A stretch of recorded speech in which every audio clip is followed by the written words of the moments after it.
नमस्कार, मैं संजीव तिवारी एक बार फिर आपका स्वागत करता हूं आपके अपने एजुकेशनल चैनल उत्थान द राइजिंग में। पिछले सेशन से पिछले कई सेशन से बल्कि हम लोग कुछ डिटर्मिनर्स के प्रयोग की चर्चा किए जा रहे हैं। लास्ट सेशन में आपने जाना कि कैसे सम और एनी के बीच का डिफरेंस होता है ना।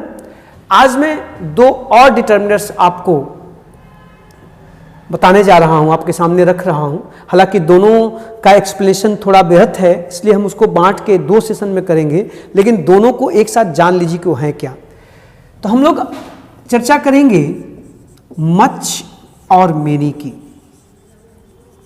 ये मच और मेनी के प्रयोग में भी बहुत सी त्रुटियां हम कर जाते हैं आम जीवन में। इस पे क्वेश्चंस बनते हैं, सवाल बनते हैं और हम चूक जाते हैं। तो आज मैं आपके इस दुविधा का भी निराकरण कर देता हूं, लेकिन चूंकि दोनों के अपने विशिष्ट प्रयोग हैं, स्पेसिफिक प्रयोग हैं, चर्चा थोड़ी लंबी होगी और बहुत लंबा सेशन न किया जाए हमेशा कोशिश होती है, इसलिए हम मच और मेनी दोनों को अलग अलग देखेंगे। एक सेशन में मच को देखेंगे, एक सेशन में मेनी को देखेंगे। तो पहले मैं आपको मच के बारे में बताने चल रहा हूं। ये सेशन मच को समर्पित है, ठीक है। देखिएगा जरा, ये जो मच है, तो मच एक एडजेक्टिव है या डिटर्मिनर आप कह सकते हैं। इसका प्रयोग आप डिटर्मिनर के रूप में करते हैं, आप उसको एडजेक्टिव कह सकते हैं, ठीक है, डिटर्मिनर या एडजेक्टिव। आप इसका प्रयोग एडवर्ब के रूप में कर सकते हैं, आप इसका प्रयोग प्रोनाउन के रूप में कर सकते हैं। या ध्यान से पहले तो ये बेसिक बात समझ लीजिए। When you use the word much in your sentences, it may be a determiner or adjective, it may be an adverb or a pronoun. अब मुद्दा ये है कि हम कैसे डिसाइड करेंगे कि कब ये डिटर्मिनर है, कब ये एडवर्ब है, कब ये प्रोनाउन है। आइए एक एक करके चीजों को देखते हैं। सबसे पहले इसको हम लोग डिटर्मिनर के रूप में देखें कि मच डिटर्मिनर के रूप में आता है तो कैसे प्रयोग होता है, हमें कौन कौन सी सावधानियां बरतनी है, ये बात आप संभालिएगा, मैं लेके चल रहा हूं। आप जब इसको डिटर्मिनर के रूप में रखते हैं तो पहली बात आपको समझनी है कि ये क्वांटिटी बताता है, इससे मात्रा का बोध होता है। जब इससे मात्रा का बोध होता है तो एक चीज तय हो गया कि इसके बाद आने वाला नाउन हमेशा सिंगुलर और अनकाउंटेबल होता है। सिंगुलर और अनकाउंटेबल, इसके बाद जब भी नाउन आएगा तो सिंगुलर होगा और अनकाउंटेबल होगा, ठीक है। अर्थात आप कहेंगे मच वाटर तो राइट है। यदि आपने कहा मच मनी तो राइट है। यदि आप कहते हैं मच मिल्क तो राइट है। जैसे ही आप कहेंगे मच बुक तो ये रॉन्ग होगा। अगर आप कहते हैं मच बॉयज तो ये रॉन्ग हो गया। क्यों साहब? क्योंकि बुक की संख्या होती है, मात्रा नहीं, बॉयज की संख्या होती है, मात्रा नहीं। इसके बाद जब भी कोई नाउन आएगा तो हमेशा सिंगुलर होगा और अनकाउंटेबल होगा। ये क्वांटिटी को शो करता है, नंबर को नहीं, ठीक है। अब आपको एक बात समझनी है कि जब आप इसका प्रयोग करेंगे डिटर्मिनर के रूप में तो इसके बाद नाउन आएगा। जब ये डिटर्मिनर है या एडजेक्टिव है तो डेफिनेटली इसके बाद नाउन आएगा, और वो नाउन कैसा होगा तो सिंगुलर होगा और अनकाउंटेबल होगा। इतनी बात समझ में आ गई। अब देखें जरा, अब जब इनको आप सेंटेंसेस में प्रयोग करने चलेंगे, इसका संभाल लीजिएगा, स्क्रीनशॉट लेना हो ले लीजिएगा, मैं बात आगे बढ़ाता हूं। देखिएगा जरा, मैं इसको साफ कर रहा हूं। अब दूसरी चीज ये समझनी है कि जब आप इसका प्रयोग सेंटेंसेस में करते हैं तो मच का प्रयोग या तो नेगेटिव में होता है या तो इंटरोगेटिव में। अफर्मेटिव में मच का प्रयोग नहीं किया जाता। Much is not used in an affirmative sentence. किसी भी अफर्मेटिव सेंटेंस में आप मच का प्रयोग नहीं कर सकते, ध्यान से। अर्थात अगर आप कहते हैं आई हैव मच टाइम, तो ये रॉन्ग सेंटेंस है, आप ऐसा नहीं लिख सकते। आप कहेंगे आई हैवंट मच टाइम। अब ये ठीक है, अब ये राइट है। आप यहां पर अफर्मेटिव में मच कभी नहीं आता। देखिए मच यहाँ टाइम नाउन की विशेषता बता रहा है, डिटर्मिनर का कार्य कर रहा है, टाइम की क्वांटिटी की बात कर रहा है, लेकिन सेंटेंस अफर्मेटिव नहीं हो सकता, नेगेटिव होगा। आप कहोगे, अगर आप कहते हैं do you have much time, तो ये भी ठीक है, ये भी चलेगा, राइट है। आप इंटरोगेटिव सेंटेंस में मच को रख सकते हैं, आप नेगेटिव सेंटेंस में मच को रख सकते हैं, अफर्मेटिव सेंटेंसेस में मच का प्रयोग नहीं होता, नहीं होता। ये पहली बात आपको ध्यान रखनी है। तो आप कहोगे सर जी, तब हमें जब कहना हो कि मेरे पास पर्याप्त समय है, पर्याप्त धन है, पर्याप्त दूध है, पानी है, कुछ भी, तो हम कैसे प्रयोग करेंगे तब? तो सिंपल सी बात है कि जैसे ही आप इस मच को अफर्मेटिव में लेके जाते हैं, तो इस मच के बदले अफर्मेटिव में साहब आप अ लॉट ऑफ, आप इसको लॉट्स ऑफ भी कह सकते हैं बोलचाल की भाषा में, अ लॉट ऑफ या अ गुड अथवा ग्रेट डील ऑफ। ये देखिए आप प्लेंटी ऑफ एटसेट्रा, आप इन एक्सप्रेशंस का प्रयोग करेंगे, ये आएंगे अफर्मेटिव में, और जैसे ही नेगेटिव में बदलोगे तो मच आएगा। मच के बदले अफर्मेटिव सेंटेंसेस में हम Lord of, great deal of, good deal of, plenty of का प्रयोग करते हैं, मच का प्रयोग नहीं करते। इसका क्या मतलब हुआ? इसका मतलब हुआ कि नेगेटिव में इनका प्रयोग नहीं होगा और अफर्मेटिव में इसका प्रयोग नहीं होगा। अब जरा सेंटेंसेस को कंपेयर करके देखिए। पहले इतनी बात ठीक से संभाल लीजिए कि मच अफर्मेटिव में नहीं आता, नेगेटिव या इंटरोगेटिव में आता है।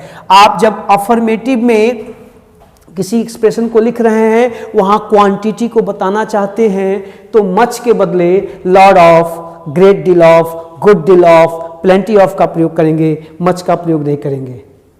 Do you get me? Okay, देखिएगा जरा। अब देखिए, तो कहने का मतलब क्या हुआ? कहने का मतलब ये हुआ कि हम जब सेंटेंसेस में लिखेंगे तो अफर्मेटिव में हम मच के बदले लॉट ऑफ को कैसे, आप या तो कहोगे कि I have a lot of money. ये देखिए, अब ये करेक्ट है, I have a lot of money. ठीक, कोई कहे इसका नेगेटिव बनाओ, तो आप कहोगे आई डोंट हैव मच मनी। ये देखिए, अब ये करेक्ट है। ये अफर्मेटिव, ये नेगेटिव। इसका कोई नेगेटिव से अफर्मेटिव कहे तो इसमें जाओगे, अगर नेगेटिव कहे तो इसमें आओगे। इसकी जगह ये नहीं आ सकता, इसकी जगह ये नहीं आ सकता। Is that clear? तो पहली चीज कि नेगेटिव में इसका प्रयोग नहीं होता, हमेशा अफर्मेटिव में होता है। हां, आपको एक बात जरूर ध्यान रखनी है कि अगर यहां पर मच के साथ आप सो का प्रयोग कर दें, वेरी का प्रयोग कर दें, ठीक है, so much, very much, too का प्रयोग कर दें, तो so, very, too plus much. अब इसका प्रयोग अफर्मेटिव में हो सकता है।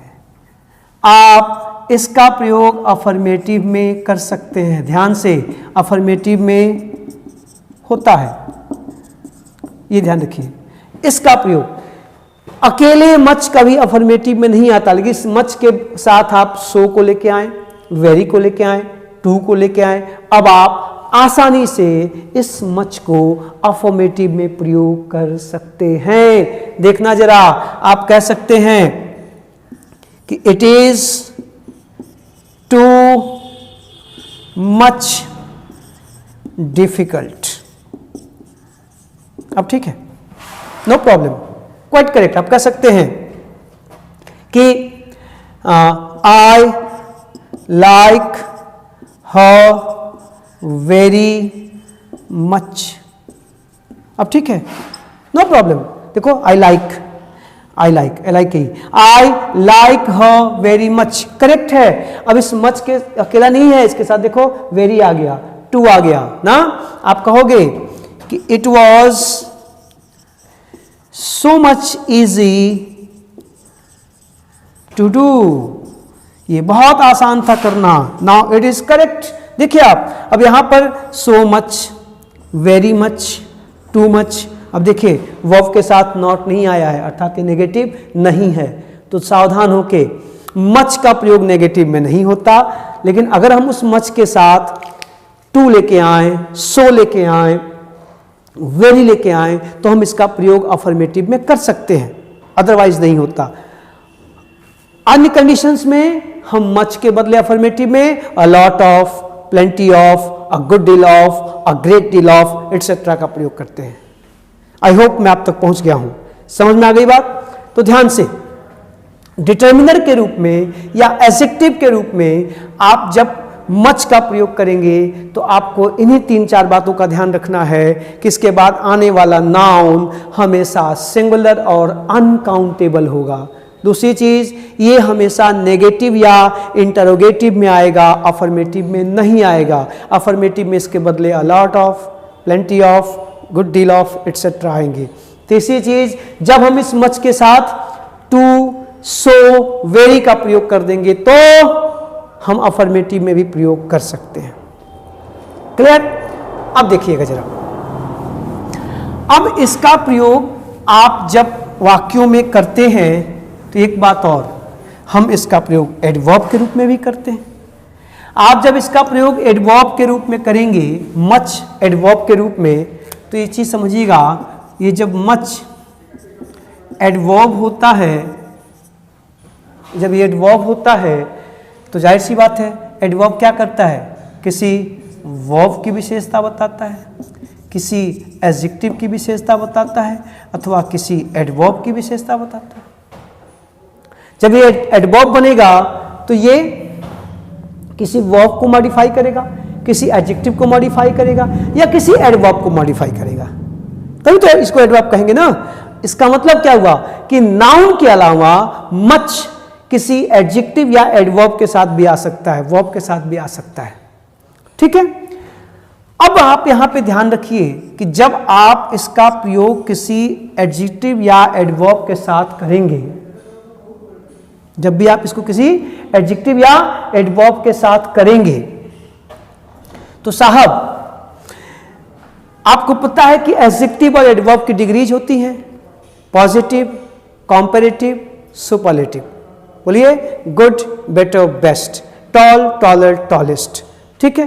तो ये साहब जब इनका प्रयोग आप करेंगे तो ये जब किसी वर्ब की विशेषता बताएंगे, एडजेक्टिव या एडवर्ब के रूप में किसी वर्ब की विशेषता बताएंगे, तो ये जो वर्ब आएगी मच के बाद आने वाली वर्ब, ध्यान से सुनिएगा, जब ये एडजेक्टिव की विशेषता बताएंगे, ये एडवर्ब की विशेषता बताएंगे, वर्ब की विशेषता बताएंगे, तो इनको एडवर्ब कहा जाएगा। जब ये किसी वर्ब की विशेषता बताएंगे तो जो वर्ब आएगी मच के बाद वो हमेशा पास्ट पार्टिसिपल में होगी, अर्थात वर्ब की थर्ड फॉर्म। सुना आपने?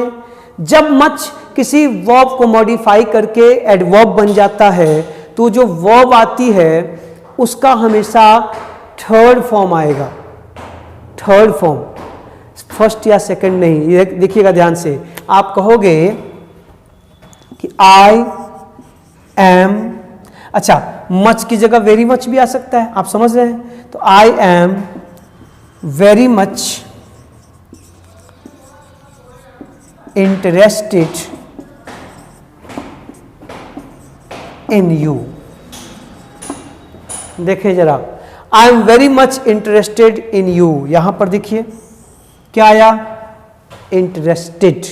अगर आपने यहां इस इंटरेस्टेड की जगह इंटरेस्टिंग लिखा तो ये रॉन्ग होगा। इसके बाद पार्टिसिपल आएगा, वर्ब की पार्टिसिपल फॉर्म आएगी, और कौन सी form, third form, fourth form नहीं। आप इसके बाद आईएनजी फॉर्म का प्रयोग नहीं करेंगे, आप कहेंगे मच ऑब्लाइज्ड। ये देखिए यहां पॉइंट को ध्यान दीजिएगा, मच ऑब्लाइज्ड वर्ब की थर्ड फॉर्म, आप कहेंगे मच अवेटेड। ये देखिए वर्ब की थर्ड फॉर्म, आप कहेंगे मच लव्ड, मच लव्ड। ये देखिए इसके बाद जो भी आ रहे हो क्या आ रहे हैं, वर्ब की थर्ड फॉर्म, वर्ब की थर्ड फॉर्म, वर्ब की थर्ड फॉर्म। आप भूल कर भी यहां आईएनजी फॉर्म का प्रयोग नहीं करेंगे। ऑब्लाइजिंग, अवेटिंग, लविंग नहीं हो सकता। तो मच या वेरी मच जो भी आए, जब ये एडवर्ब के रूप में आएंगे तो इनके बाद एडजेक्टिव एडवर्ब तो आएगा ही, वर्ब भी आएगी। जो वर्ब आएगी वो किस फॉर्म में होगी, थर्ड फॉर्म में, पास्ट पार्टिसिपल फॉर्म में, आईएनजी फॉर्म में नहीं। आप much interesting, much obliging, much awaiting, much loving नहीं कह सकते, कहिएगा मत, यहां से बार बार सवाल बनाए। हाँ जा देखिए यहां पर आपने वेरी मच लिखा है, वेरी मच ये भी एडवर्ब है, और मच लिखा है ये भी एडवर्ब है। लेकिन अगर इस मच के बजाय ये वेरी भी तो एडवर्ब है ना, हम वेरी को अलग करके लिखें तो देखिए वेरी के बाद प्रेजेंट पार्टिसिपल आता है, आप कहेंगे वेरी इंटरेस्टिंग। ये देखें वेरी इंटरेस्टिंग, लेकिन आप कहेंगे मच इंटरेस्टेड, अथवा very much interested. I hope आप पहुंच रहे हैं मेरे साथ। प्लीज, बड़ी बारीक बातें हैं, ऑनलाइन क्लासेस में सारी चीजें बताना शायद मुश्किल लगता है, लेकिन मैं कोशिश करता हूं आप तक पहुंचाने के लिए। या ध्यान से देखिए, very interesting, much interested, very much interested. ये क्रम आप नहीं तोड़ सकते, नहीं तोड़ सकते। इसलिए यह किताब बहुत मजेदार है, तो आप कहोगे this book is very interesting. ये देखिए आप वहां इंटरेस्टेड का प्रयोग नहीं करेंगे, लेकिन आप कहोगे I am very much interested, या ध्यान से देखिएगा, इन दिस बुक। देखिए जरा, जैसे ही वेरी मच आएगा या मच आएगा तो यहां इंटरेस्टेड हो गया, और वेरी आएगा तो इंटरेस्टिंग होगा। तो क्या है लब बोलूं आप इस पूरी चर्चा का, कि मच का प्रयोग हम एडवर्ब के रूप में भी करते हैं। तब इसके बाद कभी एडजेक्टिव आती है, कभी एडवर्ब आता है, कभी वर्ब आती है। जो वर्ब आएगी वो किसमें होगी, पास्ट पार्टिसिपल में, वर्ब की थर्ड फॉर्म। अगर हम वेरी मच की जगह केवल वेरी का प्रयोग करते हैं तो प्रेजेंट पार्टिसिपल। ध्यान से, ये सारे सवाल बार बार आए हैं, इनको जरा संभालिएगा तो फायदे में रहेंगे आप। अब देखो जरा, मैं मिटा रहा हूं, ठीक से संभाल लीजिएगा। ये देखिए, इसके अलावा अभी मैंने आपसे कहा कि मच और वेरी मच और टू मच, सो मच हम सब लिख सकते हैं एडवर्ब के रूप में। तो एडवर्ब के रूप में ध्यान से देखिएगा, हम टू मच का भी प्रयोग करते हैं और मच टू का भी प्रयोग करते हैं। टू मच और मच टू, अंतर देखिएगा जरा। हम टू का प्रयोग मच के पहले भी कर सकते हैं, हम टू का प्रयोग मच के बाद भी कर सकते हैं। अंतर क्या है, ये एडजेक्टिव का कार्य करता है, ध्यान से, और ये एडवर्ब का कार्य करता है। डिफरेंस देखना दोस्त, एडजेक्टिव एडवर्ब, अर्थात इसके बाद क्या आएगा, नाउन। बोले, इसके बाद क्या आएगा, नाउन, और इसके बाद क्या आएगा, एडजेक्टिव या एडवर्ब, ठीक है, एडजेक्टिव या एडवर्ब, क्योंकि ये एडवर्ब है। एडवर्ब किसी वर्ब, किसी एडजेक्टिव या किसी एडवर्ब की विशेषता बताता है और एडजेक्टिव किसी नाउन की। तो जब टू मच आप कहोगे तो एडजेक्टिव है, नाउन आएगा उसके बाद। जब मच टू कहोगे तो एडवर्ब है, उसके बाद एडजेक्टिव या एडवर्ब या वर्ब आएगी। सेंटेंस देखिएगा, आप कहोगे कि he gave me too much pain, उसने मुझे बहुत दर्द दिया। देखिए पेन आया, नाउन है। आप यहां देखिए ये नाउन है, पेन माने दर्द, पीड़ा, कष्ट। लेकिन आप कहोगे it was much too painful, ये देखिए it was much too painful, देखो एडजेक्टिव बन गया क्योंकि अब एडवर्ब हो गया। तो आप मच टू पेन नहीं कहोगे और टू मच पेनफुल नहीं कहोगे। यहां पेन की जगह पेनफुल कहा तो नंबर जाएगा, और यहां पेनफुल की जगह पेन कहा तो नंबर जाएगा, क्योंकि ये एडवर्ब है और ये एडजेक्टिव है। संभालिएगा चीजों को, छोटी छोटी बातों को। एक बात और, आपने अभी क्या कहा कि मच का प्रयोग पॉजिटिव में, सॉरी पॉजिटिव नेगेटिव, मच का प्रयोग नेगेटिव में और वेरी मच का प्रयोग पॉजिटिव में होता है। तो इनके प्रयोग में भी ध्यान रखिएगा, मच और वेरी मच में अंतर देखिए। आप कहोगे I don't like her much, देखिएगा जरा। लेकिन यहां कहोगे I like her very much, दोनों के बीच अंतर को देखिए। I don't like her much, I like her very much. आप यहां अफर्मेटिव का प्रयोग नहीं कर सकते, आप यहां नेगेटिव का प्रयोग नहीं कर सकते। देखिए I like her affirmative very much, but I don't like her much. यहां देखिए यहां मच आया, यहां वेरी मच आया, ये भी डिफरेंस ध्यान रखिएगा। यहां पर ये पॉजिटिव, उल्टा हो रहा है, ये नेगेटिव ये पॉजिटिव, ये नेगेटिव ये पॉजिटिव। ध्यान से ये सारी चीजें। तो आपने देखा कि मच एडजेक्टिव या डिटर्मिनर के रूप में, मच एडवर्ब के रूप में। अब जा देखें कि मच प्रोनाउन का कार्य कैसे करता है। छोटी सी चीज और देख लीजिए, हम जब इनका प्रयोग वाक्यों में करते हैं तो कभी कभी ये प्रोनाउन की भांति भी कार्य करते हैं। आप देखें जरा, प्रोनाउन किसे कहते हैं साहब? जो नाउन के बदले आए। तो मैं अगर कहूं कि I don't have much money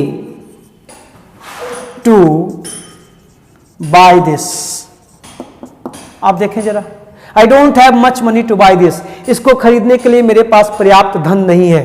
ये मच क्या कर रहा है? इस मनी की विशेषता बता रहा है, अर्थात एडजेक्टिव या डिटर्मिनर का कार्य कर रहा है। लेकिन आप इस वाक्य को चाहें तो नाउन को अंडरस्टूड करके ऐसे भी कह सकते हैं कि I don't have much to buy this, मेरे पास इसे खरीदने के लिए पर्याप्त नहीं है। क्या?